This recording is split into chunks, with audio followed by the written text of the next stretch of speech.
Okay, let's talk about port and starboard.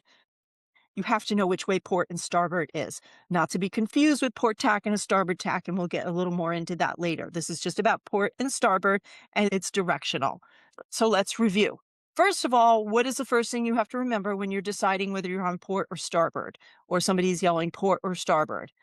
You have to be facing the bow because all directional cues are based on the fact that you are facing forward, you're facing the bow. That is, in fact, why we use it instead of left and right, because left and right can vary, right? Depending on where you're sitting and where you're looking. I mean, you've often been in a situation where somebody says, oh, it's on your left. And you're like, wait a minute, your left or right? My left, which way? So remember, port and starboard are always when you are facing the bow.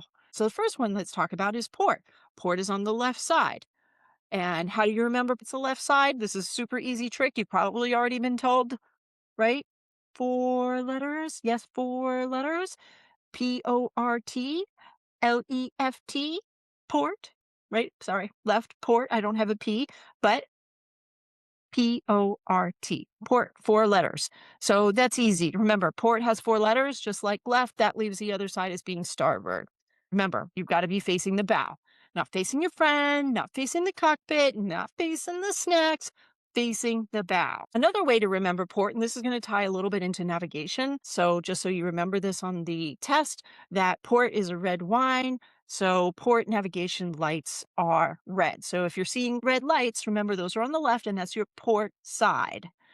So that's a little navigation trick. The other thing that might be a favorite on the exam is the right of way rules. If two boats are about to cross, who has right of way?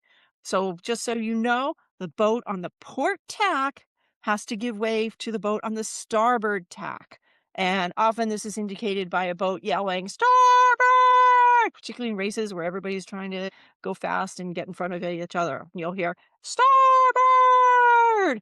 And that means your boat, the boat on the port tack, has to move. So there you have it. If you know this, I think you're going to do well on the exam. Basic navigation rules. Port line is red. Port navigation lights are red, which means the navigation lights indicate the left side. And then, of course, right of way. If somebody's yelling starboard, which means if you're on the port tack and they're on the starboard tack, they have the right of way. Okay, let me know if you have any more questions or comments. iExamPrep for the ASA 101. Study less, sail better, and pass faster.